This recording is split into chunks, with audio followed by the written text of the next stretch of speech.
आप यमराज जी हैं, मृत्यु के देवता? हाँ हनुमान, मैं यमराज ही हूँ। प्रणाम। रक्षराज रावण की मृत्यु का समय आ गया है। मैं उसी के प्राण हरने अपना मृत्यु पाश लेकर निकला हूँ, किंतु मुझे भय है कि मैं अपने उद्देश्य में असफल ना हो जाऊं। रावण का मृत्यु बाण उसी के अधिकार में है, जिसे उसने अपने भवन में कहीं छुपा कर रखा है। और जब तक वो मृत्यु बाण किसी भी प्रकार से प्रभु श्री राम के हाथ में ना आ जाए, तब तक रावण की मृत्यु असंभव है। हाँ हनुमान, यदि वो मृत्यु बाण ना मिले तो मैं यमराज होकर भी अपना धर्म और कर्तव्य पालन में विफल हो जाऊंगा। किंतु हनुमान, तुम तो बल, बुद्धि एवं युक्ति में अतुलित हो, संकट मोचन हो संसार के। मेरे भी संकट हर लो हनुमान। किंतु मैं भी तो महारानी मंदोदरी से वो मृत्यु बाण प्राप्त करने में विफल हो गया हूँ। हनुमान, विफलता का अर्थ पराजय मानकर बैठ जाना नहीं होता। सफलता प्रयास करके ही प्राप्त होती है। सोचो हनुमान, कोई तो उपाय होगा इस बाण को प्राप्त करने का, कोई युक्ति, कुछ तो ऐसा होगा जिससे वो अधर्मी अपनी मृत्यु से ना बच पाए। उसका हृदय भी मेरे काल रूप के दर्शन से दहल जाए, मृत्यु का भय समा जाए उसके मन में।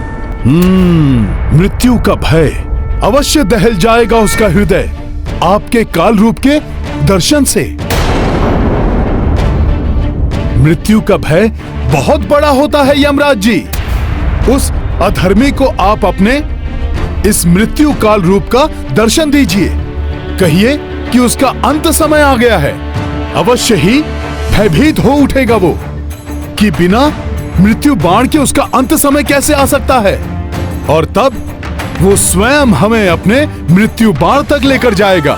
हाँ हनुमान, युक्ति तो अच्छी सुझाई है तुमने। मैं शीघ्र ही जाकर उसे दर्शन देता हूँ। मेरा यह अस्त्र तुम्हें तुम्हारे काल के दर्शन करा देगा। लो!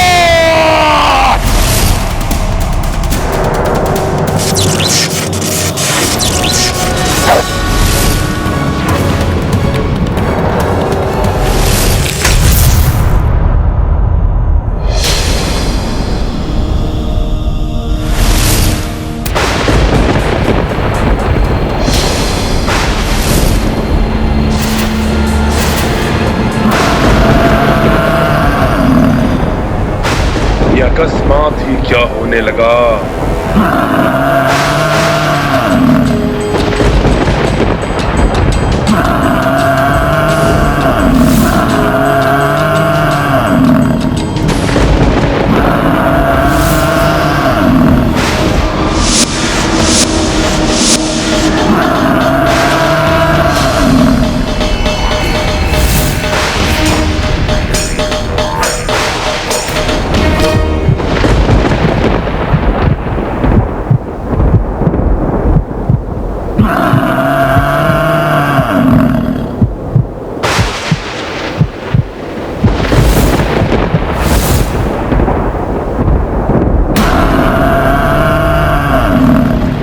ये तो कालदेव है, मृत्यु काल रूप में।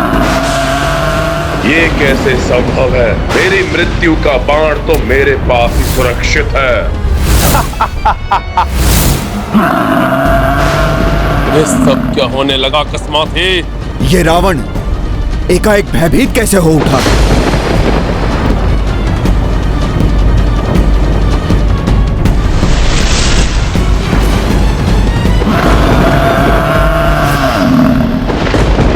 यमराज, तुम मुझे स्पर्श भी नहीं कर सकते, क्योंकि मेरी मृत्यु का बाण मेरे पास ही सुरक्षित है।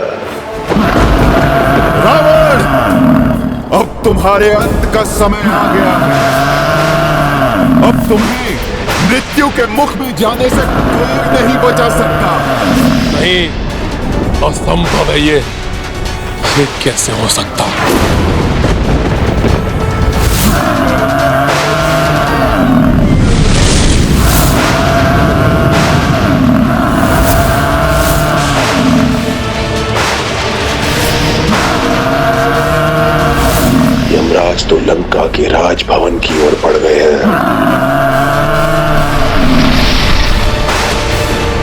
कहीं यमराज मेरी मृत्यु का बाण लेने के लिए तो लंका नहीं जा रहे। मैं कदापि ऐसा नहीं होने दूंगा। मुझे शीघ्र जाकर देखना चाहिए। अब तुम्हें मृत्यु के मुख में जाने से कोई नहीं बचा सकता। मेरा अंत कभी नहीं हो सकता।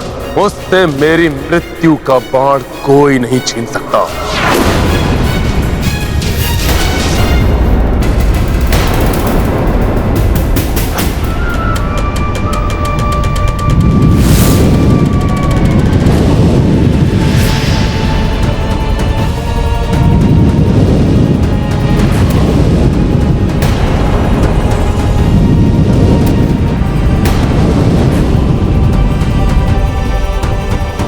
भले ही रावण बारंबार जीवित होता रहे, किंतु मेरे प्रहार नहीं रुकेंगे।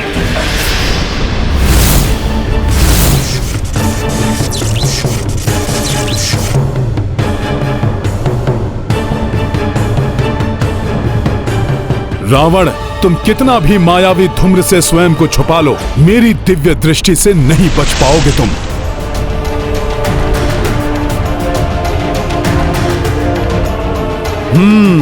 तो इस धूम्र के पीछे छुपकर ये राक्षस अपनी माया से दो रूप बना रहा है,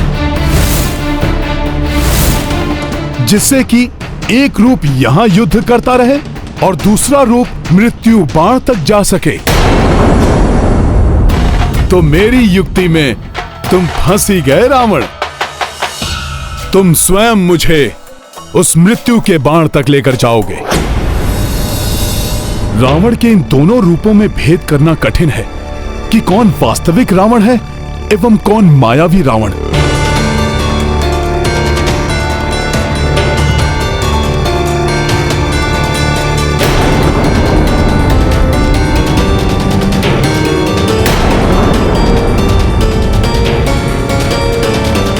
रावण, बहुत चतुर समझते हो ना स्वयं को, किंतु मैं तुम्हारा पीछा नहीं छोड़ूंगा।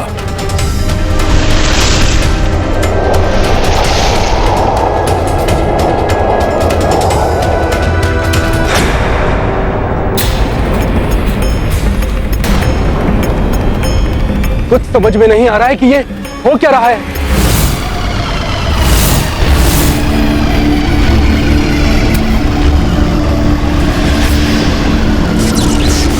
क्या देख रहे हो वनवासी? बहुत प्रहार कर लिए तुमने, अब मेरा भी प्रहार देखो।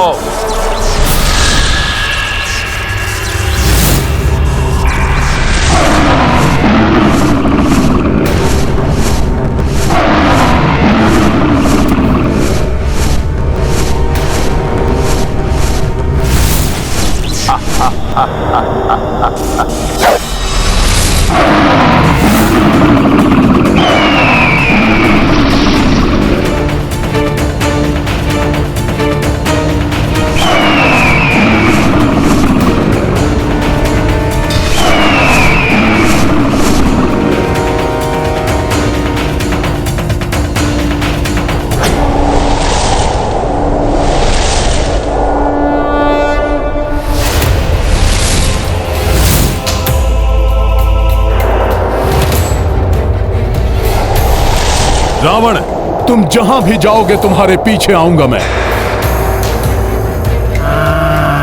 हनुमान के बुद्धि बल का ही परिणाम है ये, जो रावण स्वयं मृत्यु बाण तक पहुंचाने का मार्ग प्रशस्त कर रहा है।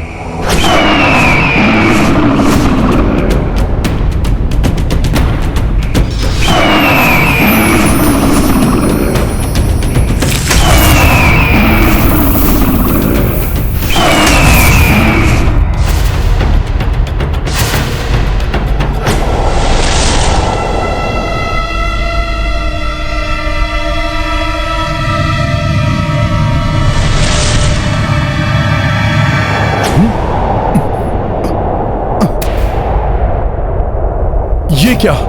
रावण अकस्मात ही कहां लुप्त हो गया? अब मृत्यु बाण के इतने निकट आकर भी कहीं सारा किया हुआ व्यर्थ ना हो जाए।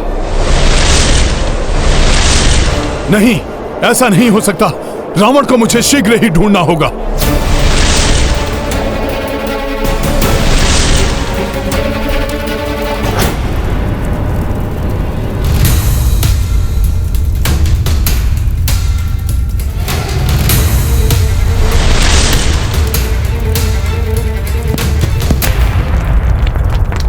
वो है लंकेश, किंतु वो मायावी छिद्र तो बंद हो रहा है।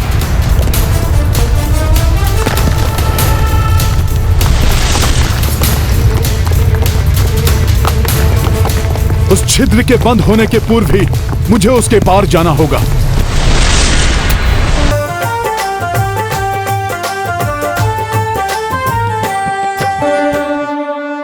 रावण, तुम हनुमान को अपने मृत्यु बाण तक ले ही आए। मेरे मृत्यु बाण तक मेरे अतिरिक्त कोई अन्य पहुंच ही नहीं सकता। यही होगा मेरा मृत्यु बाण।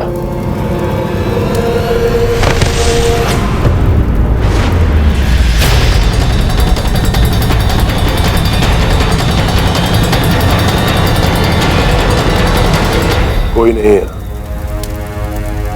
कदाचित भ्रम हो गया था मुझे।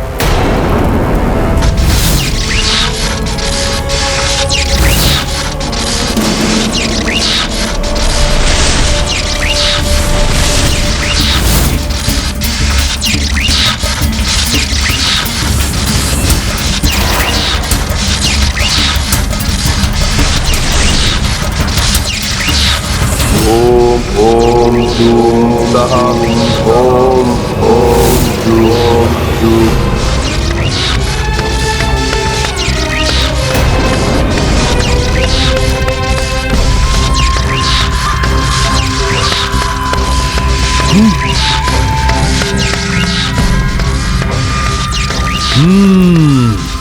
तो ये है रावण की मृत्यु का बाण।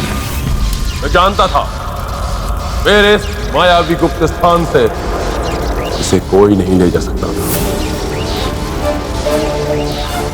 पूर्णतः ठीक की स्थिति में है ये।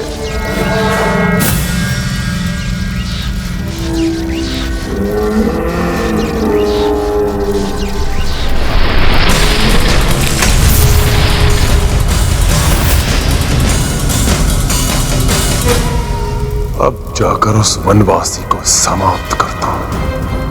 बहुत अस्त्र चला लिया उसने।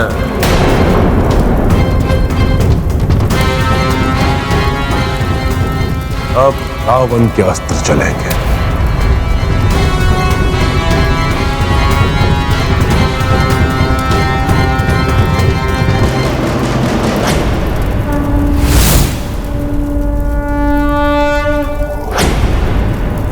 रावण, अब सुरक्षित नहीं रहेगा तुम्हारा ये मृत्यु बाण, और ना ही तुम सुरक्षित रह पाओगे। जय श्री राम।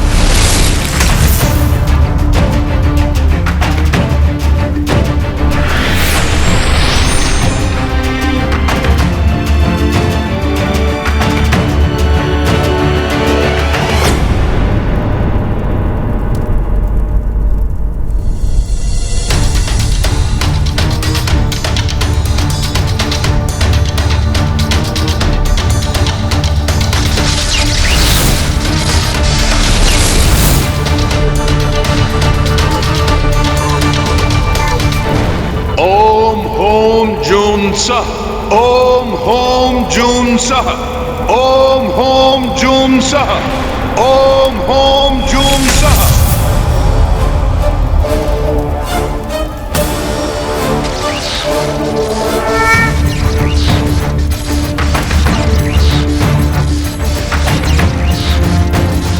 अब इसे लेकर मैं शीघ्र ही मेरे प्रभु के पास जाऊंगा, और तब प्रभु अविलंब वध कर देंगे इस राक्षस राज रावण का, और इसके साथ ही अंत हो जाएगा इस पाप के साम्राज्य का।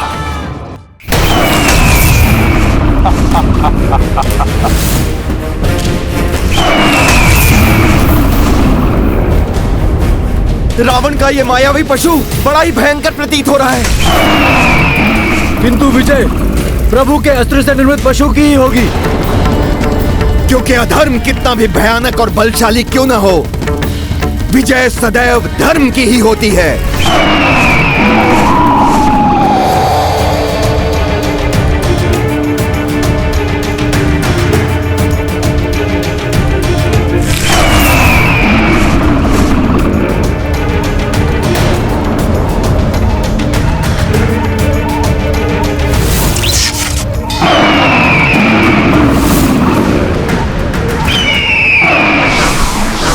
के मेघ छट गए। अब दिखाता हूं तुम्हें वनवासी कि रावण है क्या। मुझे शीघ्र ही अपना कार्य संपन्न करके यहाँ से निकलना होगा। ये क्या कर रहे हो हनुमान? क्या कर रहे हो हनुमान? क्या कर रहे हो हनुमान? क्या कर रहे हो हनुमान?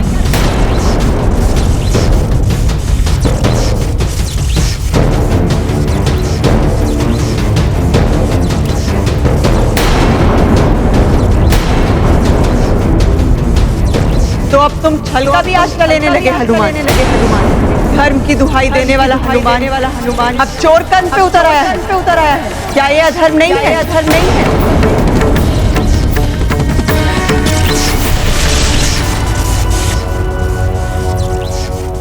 क्या सोच रहे हो हनुमान?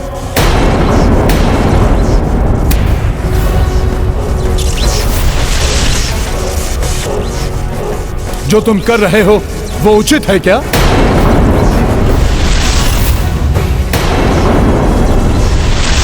क्या अधर्म से प्राप्त किए गए इस बाण को तुम्हारे मर्यादा पुरुषोत्तम प्रभु स्वीकार कर लेंगे? नहीं, प्रभु इसे कदापि स्वीकार नहीं करेंगे। हनुमान को ऐसा कार्य शोभा नहीं देता, अपराध है ये। मैं ये क्या करने जा रहा था? धर्म की रक्षा के लिए अधर्म का आश्रय? उचित तो यही होगा तुम्हारे लिए हनुमान कि अधर्म मत करो, लौट जाओ यहाँ से। अधर्म तो रावण ने किया है देवी। इस मृत्यु बाण को यमराज से छीनकर मैं तो न्याय कर रहा हूं। विधाता ने जो भाग्य में लिखा है उसे कोई भी परिवर्तित नहीं कर सकता। मैं भले ही चौर कर्म कर रहा हूं, किंतु ये धर्म की रक्षा के लिए है। मैं अपने किसी निजी स्वार्थ के लिए ये सब नहीं कर रहा हूं। अतः ये कदापि अधर्म नहीं है। तुम्हारे प्रयास व्यर्थ हो जाएंगे हनुमान। अधर्म का कलंक भी लग जाएगा तुम्हारे मस्तक पर। हनुमान तो असमंजस में फंस गए। इस दुविधा से निकलना होगा हनुमान को। यदि हनुमान रावण का मृत्यु बाण लेकर नहीं गए तो इस युद्ध का अंत कैसे हो पाएगा? प्रभु श्री राम के प्रयास विफल होते जाएंगे। नहीं, प्रभु श्री राम कदापि अधर्म का साथ नहीं देंगे। मुझे ये मृत्यु बाण यहीं छोड़ना होगा।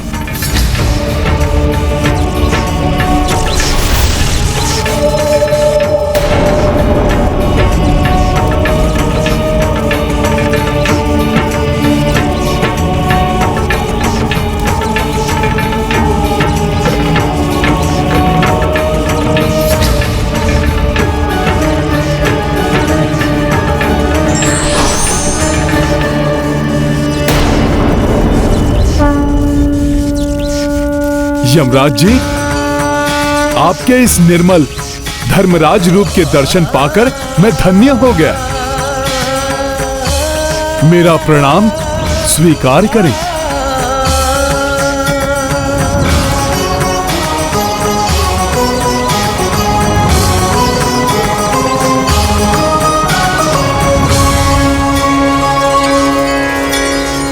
हनुमान, धर्म अधर्म की दुविधा में पड़ गए हो।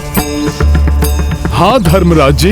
यह अधर्म नहीं है हनुमान, अपितु तुम तो इस बाण को उसके उचित स्थान पर पहुंचाकर धर्म संगत कार्य कर रहे हो। किंतु है तो ये चौर कर्म ही ना। इसे मेरे प्रभु कदापि स्वीकार नहीं करेंगे। हनुमान, धर्म की रक्षा के लिए आवश्यक है, इसीलिए तुम्हें इस बाण को प्रभु के संज्ञान में आए बिना ही उनके तुनीर में रखना होगा।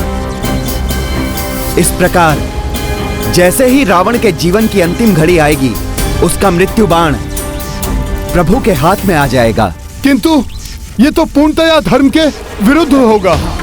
प्रभु के साथ छल होगा ये।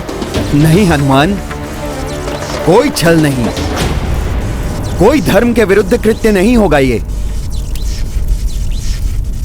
मैं धर्मराज तुम्हें अधर्म का कार्य करने को कैसे कह सकता हूं भला? हनुमान, अधर्म तो तब होगा जब रावण का मृत्यु काल आने पर भी प्रभु श्री राम के हाथों से मृत्यु प्राप्त नहीं हो पाएगी। किंतु धर्मराज जी, कभी कभी बड़े उद्देश्य को पूर्ण करने के लिए छोटी छोटी भूलों की अपेक्षा करनी पड़ती है। यमराज जी का कथन सत्य है, किंतु मेरे प्रभु श्री राम के लिए तो ये सर्वथा अनुचित और अधर्म ही है। क्या उनके बिना संज्ञान के ये कार्य करना अनुचित नहीं होगा? धर्मराज जी, बिना प्रभु के संज्ञान में यदि मैंने उनकी तुरंत में मृत्यु बाण रखा तो ये अधर्म और अनुचित होगा। हनुमान, अधर्म तो तब होगा जब रावण का मृत्यु काल आने पर भी प्रभु श्री राम के हाथों से मृत्यु प्राप्त नहीं हो पाएगी। किंतु धर्मराज जी, कभी कभी बड़े उद्देश्य को पूर्ण करने के लिए छोटी छोटी भूलों की अपेक्षा करनी पड़ती है। मैं तुम्हें ऐसी ही एक कथा सुनाता हूं जिससे तुम धर्म और अधर्म की दुविधा से बाहर निकल सकोगे। एक समय उतथ्य नाम का एक युवक था।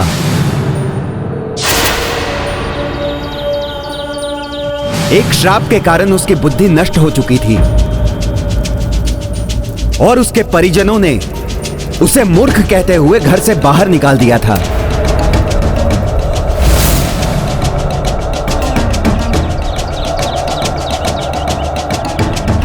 भले ही उतथ्य बुद्धिहीन है, किंतु उसमें एक बहुत ही अच्छा गुण है। हनुमान, वो कभी झूठ नहीं बोलता था। एक समय महादेव, शिव और नंदी ने उतथ्य के सत्यवाचन की परीक्षा लेने का निर्णय किया।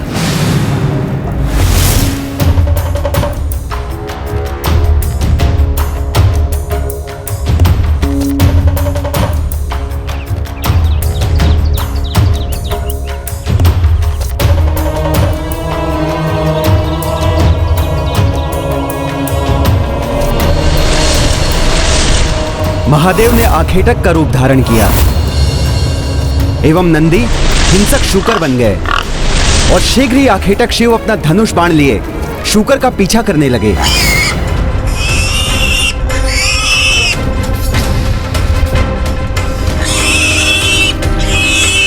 हिंसक शूकर भागते भागते उतथ्य की ओर आने लगा। भय के मारे उतथ्य के मुख से अकस्मात ही देवी आदि शक्ति का प्रथम बीज मंत्र प्रस्फुटित हुआ।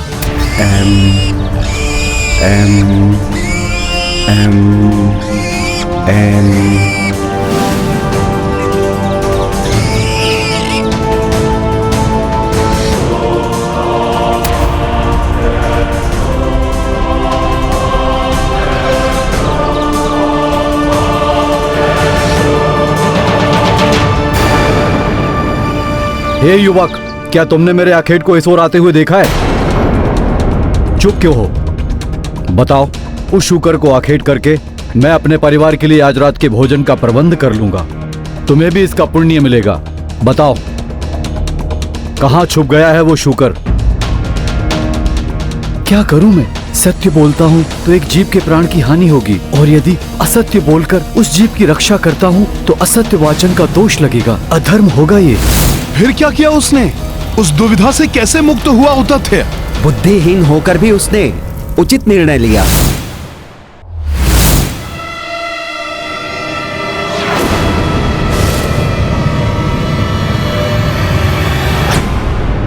शूकर उस ओर गया है।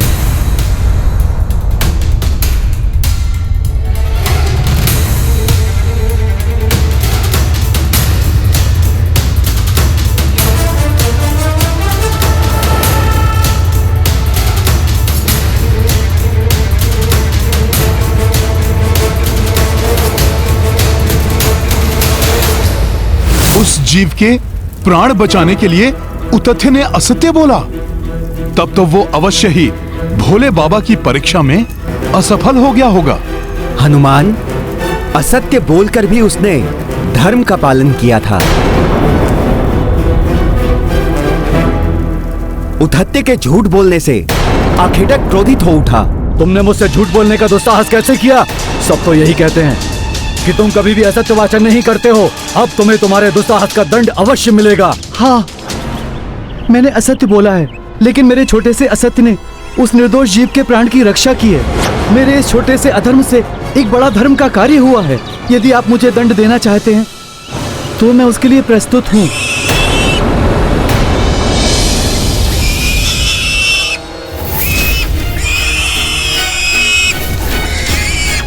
ये क्या? ये शूकर यहाँ वापस क्यों आ गया?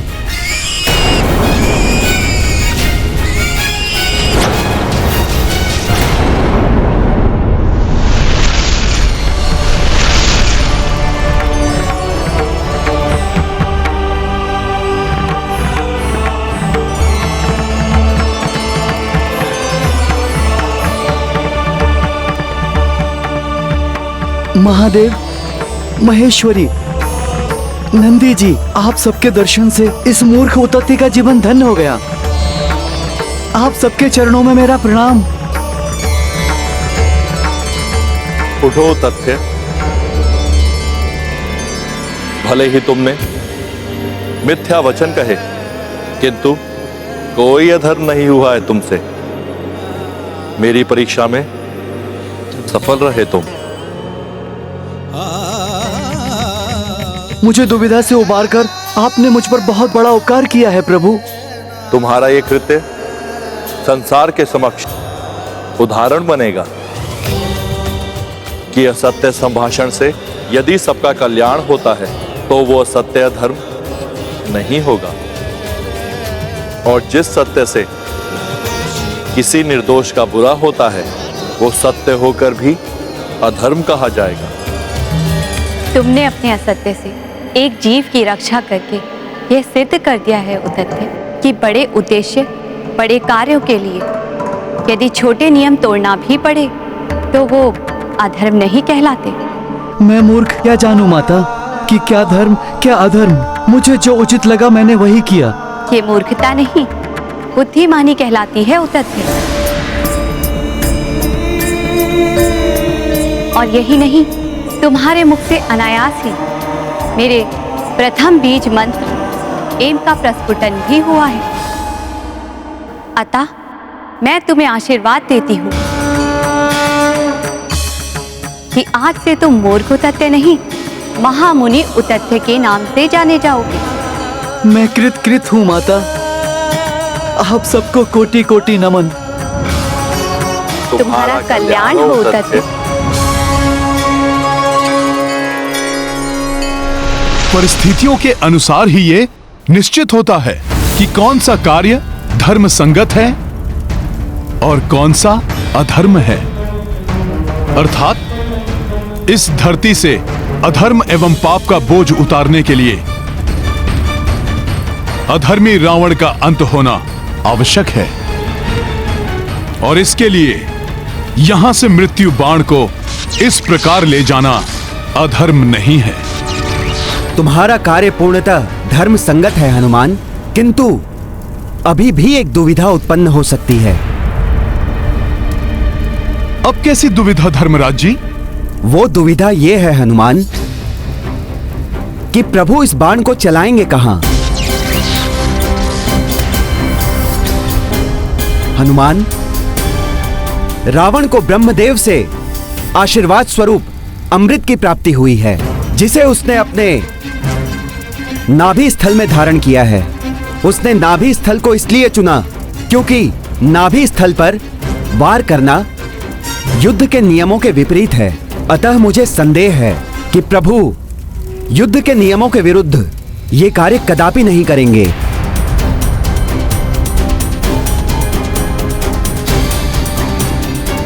फिर ऐसी स्थिति में क्या करना चाहिए धर्मराज जी? हनुमान, तुम्हें प्रभु के तुणीर में यह बाण तो रखना ही है, किंतु प्रभु जब बाण चलाएंगे तब तुम्हें इस बाण का लक्ष्य परिवर्तित भी करना होगा। प्रभु राम के बाण की दिशा को परिवर्तित करने का वचन देना होगा तुम्हें मुझे। भविष्य में मेरे आदेश पर तुम ऐसा करोगे। मैं अंजने हनुमान आपको वचन देता हूँ कि आपकी आज्ञा के अनुसार उचित समय आने पर मैं प्रभु राम के बाण की दिशा को परिवर्तित करूंगा। बाल्यावस्था में ऋषिवर अगस्त ने भी मुझसे यही वचन लिया था। ऋषिवर अगस्त को भी यह ज्ञात था कि ब्रह्मा जी से प्राप्त अमृत को रावण ने अपनी नाभि में छुपा कर रखा है। हनुमान, अब तो तुम्हारे मन में कोई संशय नहीं है ना? जब धर्मराज ने मुझे स्वयं इस संशय से निकाल लिया, ऋषिवर अगस्त्य ने भी मुझसे वचन लिया, तब कैसे मैं इतने महत्वपूर्ण कार्य को करने से पीछे हट सकता हूं?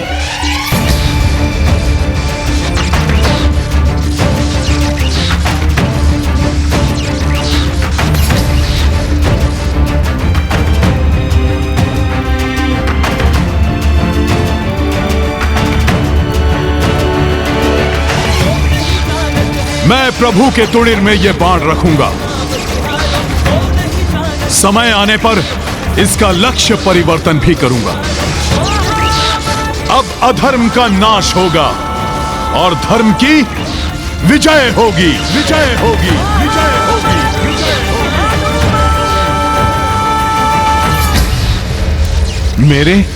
मेरे प्रभु श्री राम की विजय हो, राम की विजय हो, राम की विजय हो, राम की विजय हो।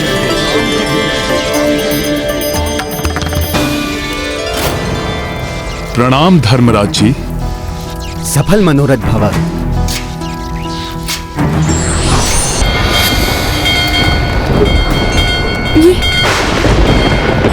ये क्या? ये अकस्माती क्या होने लगा?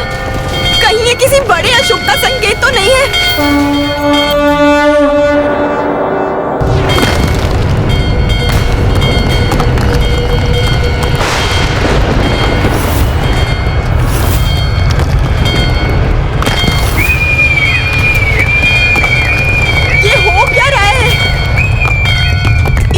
शकुन अकस्मात ही दिखाई देने लगे।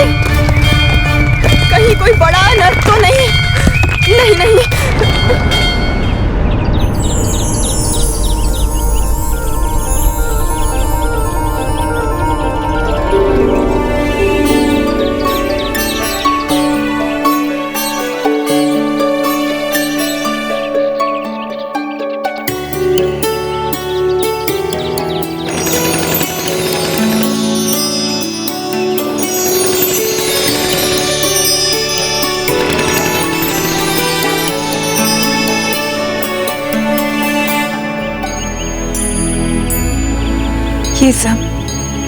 ये शुभ शकुन, आज मुझे बड़े ही सुख का आभास हो रहा है।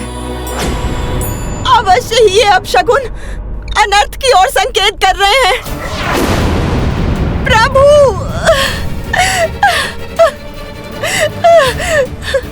प्रभु रक्षा करना मेरे स्वामी की। ये शुभ शकुन संकेत दे रहे हैं कि शीघ्र ही स्वामी अंत कर देंगे अधर्म का एवं अधर्मी रावण का। प्रभु, ये सत्य है कि मेरे स्वामी ने सदैव अधर्म का ही अनुकरण किया है, किंतु मैंने सदैव श्रेष्ठ धर्म का पालन किया है। मैं अपने धर्म की दुहाई देती हूँ प्रभु, मेरे स्वामी की रक्षा करना, मेरे सौभाग्य सिंदूर को मत उजड़ने दीजिए प्रभु। मंदोदरी, अपने सुहाग की रक्षा करना चाहती हो तो सौभाग्य की समस्त सामग्री एकत्रित करो एवं उसे किसी ऐसी सौभाग्यवती पतिव्रता स्त्री को अर्पित करो जो तुमसे या हमारे परिवार से संबंधित ना हो। कहते हैं कि यदि ऐसी पतिव्रता स्त्री सौभाग्य सामग्री को स्वीकार करके सदा सौभाग्यवती रहने का आशीष दे दे तो भाग्य का लेखा भी परिवर्तित हो जाता है। अब यही एक अंतिम उपाय शेष है, अन्यथा रावण के पापों का प्रायश्चित अब मात्र उसकी मृत्यु ही है। उनकी रक्षा के लिए मैं कुछ भी करूंगी, किंतु लंका की समस्त स्त्रियां तो विधवा हो चुकी हैं। सौभाग्यवती और हमारे परिवार की ना हो ऐसी कोई स्त्री तो शेष बची ही नहीं है लंका में। है, अभी भी एक स्त्री शेष है लंका में। कदाचित मेरे सौभाग्य से ही वो शेष बची होगी। कौन है वो? कहाँ है वो? अशोक वाटिका में, अर्थात देवी सीता।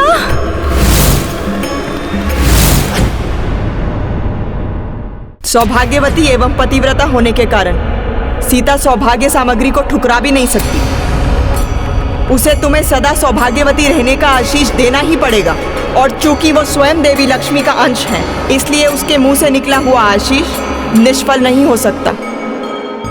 किंतु सीता, मात्र सीता ही अब एक अंतिम आशा शेष है रावण के जीवन की रक्षा के लिए।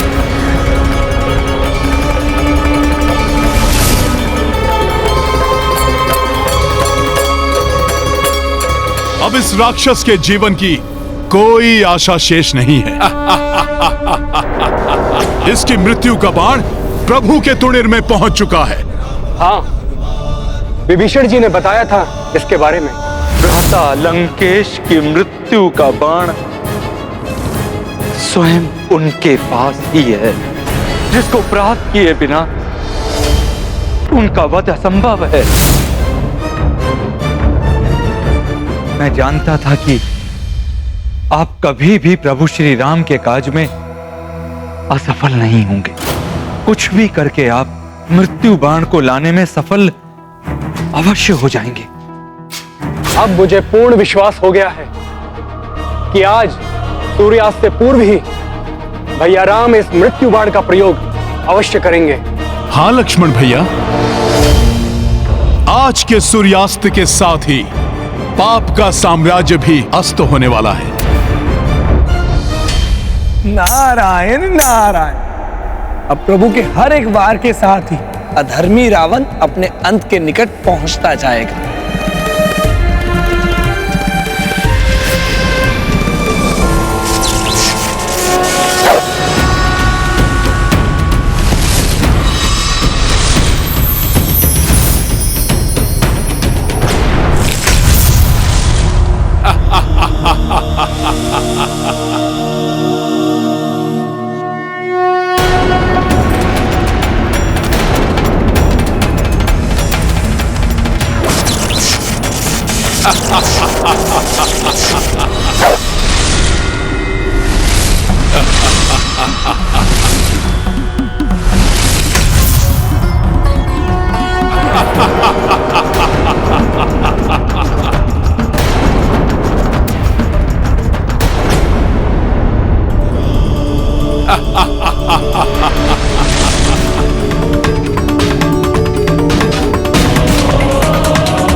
देखना, अब प्रभु निकालेंगे रावण की मृत्यु का बाण।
पाप एवं अधर्म के नाश का समय अब निकट है।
मैं पूर्णतया सतर्क हूं। ऋषिवर अगस्त को दिए हुए वचन एवं धर्मराज जी के सुझाव के अनुसार मुझे बाण का लक्ष्य परिवर्तन करना है। स्वामी का अनिष्ट नहीं होने दूंगी। देवी सीता को ये सौभाग्य सामग्री सौंपकर उनसे सौभाग्यवती होने का आशीष लेकर ही रहूंगी मैं। कितने भी कष्ट सहूंगी मैं, परंतु अपने स्वामी के जीवन पर आंच नहीं आने दूंगी। देवी मंदोदरी, उनके यहाँ आने का क्या प्रयोजन हो सकता है?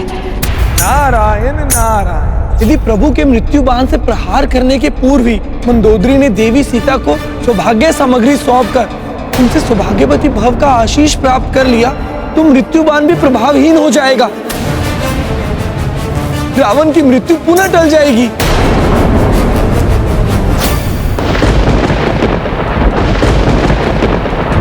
ये बाण मेरी मृत्यु के बाण के सदृश कैसे प्रतीत हो रहा है, जिसे कुछ ही समय पूर्व मैं स्वयं अपने राजप्रसाद में देख कर आया हूं।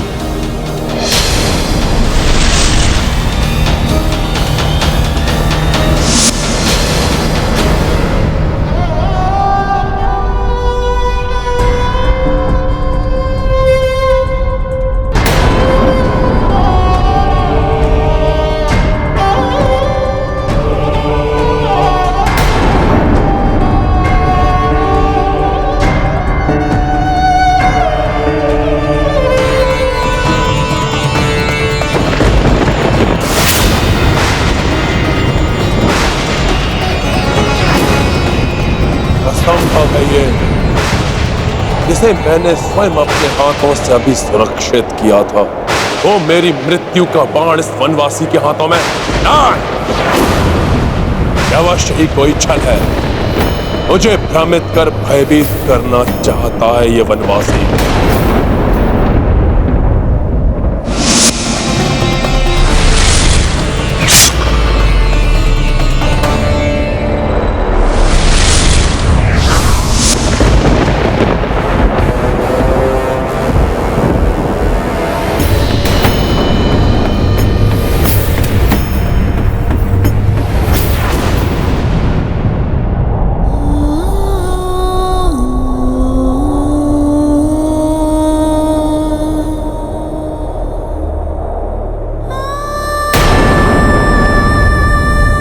देवी,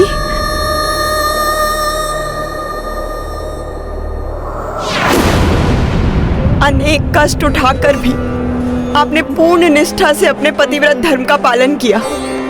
मेरे हृदय में आपके लिए अपार श्रद्धा है।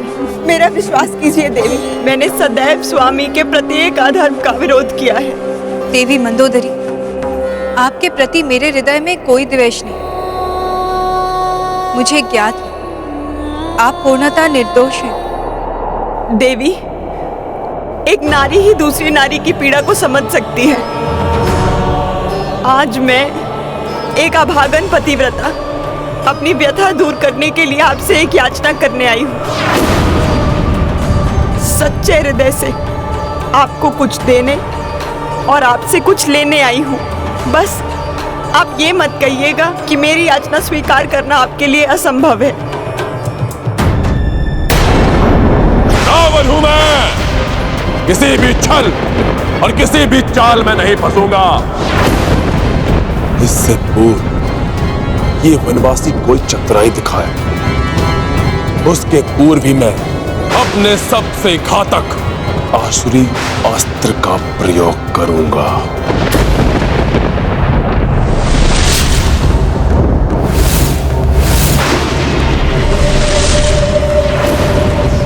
तुम्हारे बाण मुझे कोई क्षति नहीं पहुंचा सकते वनवासी। और ये तुम्हारा मिथ्या बाण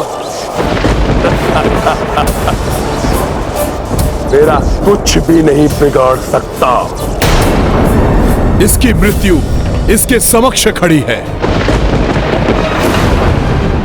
परंतु अहंकार से ढके इसके नेत्र इसे देख नहीं पा रहे। प्रतीत होता है अब ये आवरण प्रभु के हाथों इसकी मृत्यु के उपरांत ही हटेगा। देवी, मुझे पूर्ण विश्वास है कि एक सुहागन होने के नाते आप ये सौभाग्य सामग्री अस्वीकार नहीं करेंगी और रीति अनुसार आपको मुझे सदा सुहागन रहने का आशीष देना ही होगा।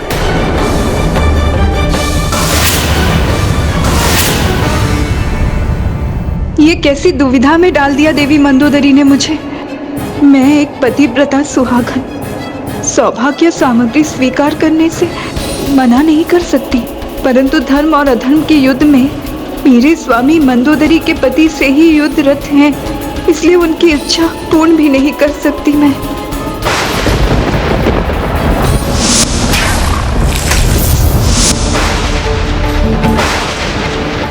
इधर प्रभु के हाथों से ये बाण चलेगा, उधर माता सीता के समस्त कष्टों और दुविधाओं का अंत होगा।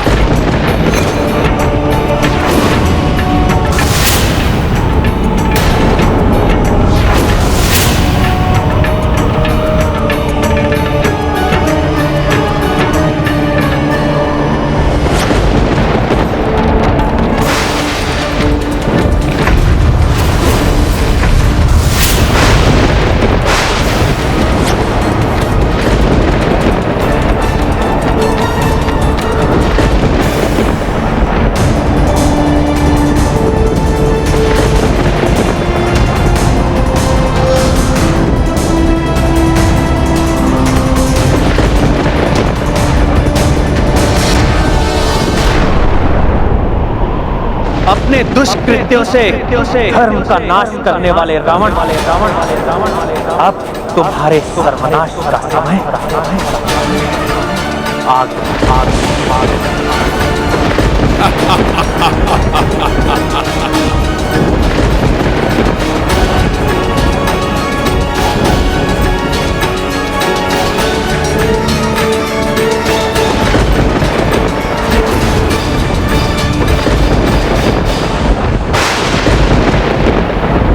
प्रभु इस मृत्यु के बाण से इस दुष्ट का अंत कर पृथ्वी को इसके पापाचार से मुक्त करेंगे।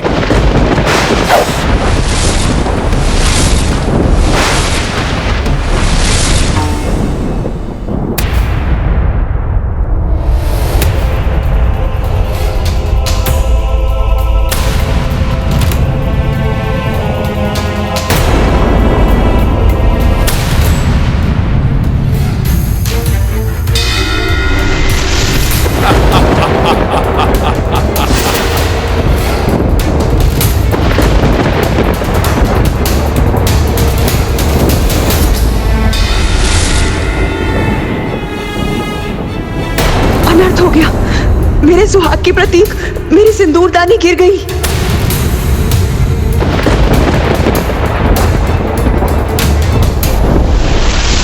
यदि ये मेरी मृत्यु का बाण है भी, तो ये मेरे शरीर के उचित स्थान पर लक्षित ही नहीं है।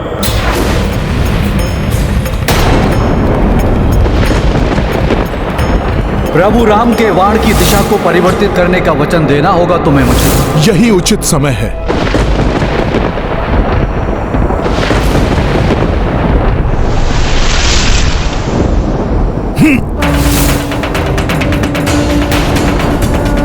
नहीं बिखरने दूंगी इस सिंदूरदानी में संचित सिंदूर को।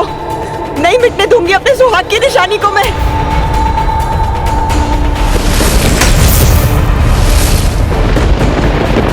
हनुमान जी अब क्या करने जा रहे हैं? वो इस बाण को उचित दिशा देने जा रहे हैं।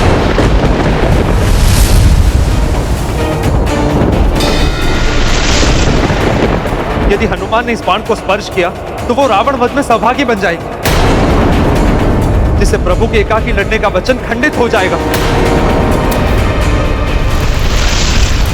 बिना इसका स्पर्श किए इसके लक्ष्य में परिवर्तन करना होगा मुझे। युद्ध नीति में बंधे रघुराई, नाभि पर ना बाण चलाई। मृत्यु बाण श्री राम ने साधी, अंजनी सुत उड़े बाण के पाछी। हनुमत युक्ति लगाई त्वरिता, बिन स्पर्श दिशा दी तीरा। तीर दशानन नाभि जय श्री राम। वचन अगस्त कपि किए पूरो। महाबली हनुमत की, रुचिकर लीला राम भगत की। जय जय जय रघुनंदन राम। हनुमान जी सफल हो गए। बिना बाण को छुए ही उसकी दिशा परिवर्तित कर दी।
विभुं व्यापकं ब्रह्मवेदस्वरूपं निजं निर्गुणं निर्विकल्पं निरीहं चिदाकाशमाकाशवासं भजेऽहं निराकारमोङ्कारमूलं तुरीयं गिराज्ञानगोतीतमीशं गिरि करालं महाकालकालं त्रिकालं गुणागार संसार पारं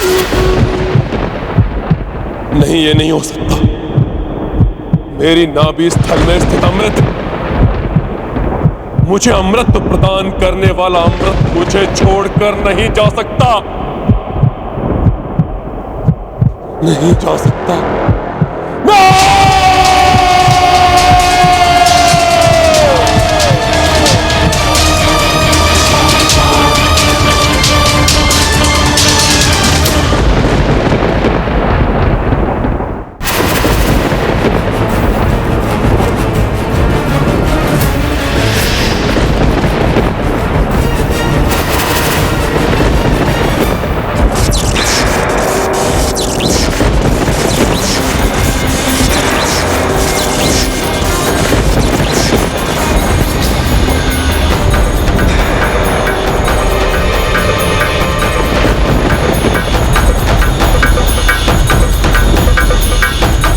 रावण, दुश्मन है रावण। अब तुम्हारी मृत्यु तुम्हारे निकट पहुंच चुकी है।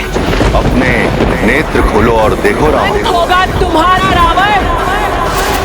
जो कुछ तुमने आज मुझसे छीना है, एक दिन वो सब कुछ तुमसे भी छीन जाएगा, और उस दिन समूचे राक्षस कुल के साथ तुम्हारा सर्वनाश होगा रावण, सर्वनाश होगा।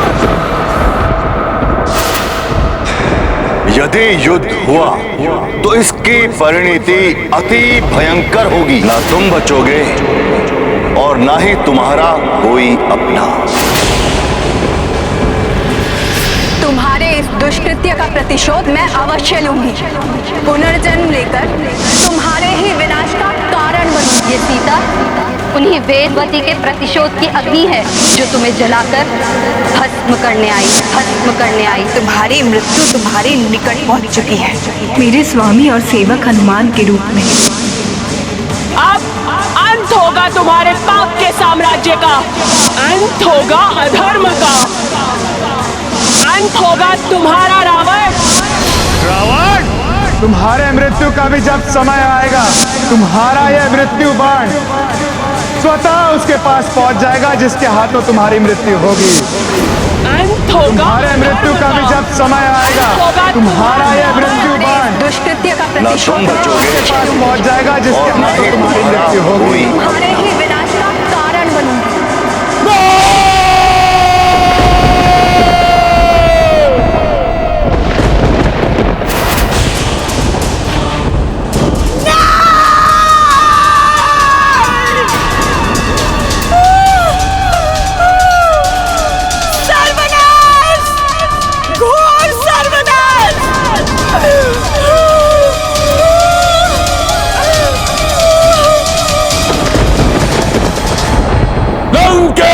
रावण हूं मैं, और अब यह वनवासी भी सुरक्षित नहीं रहेगा।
Thank you.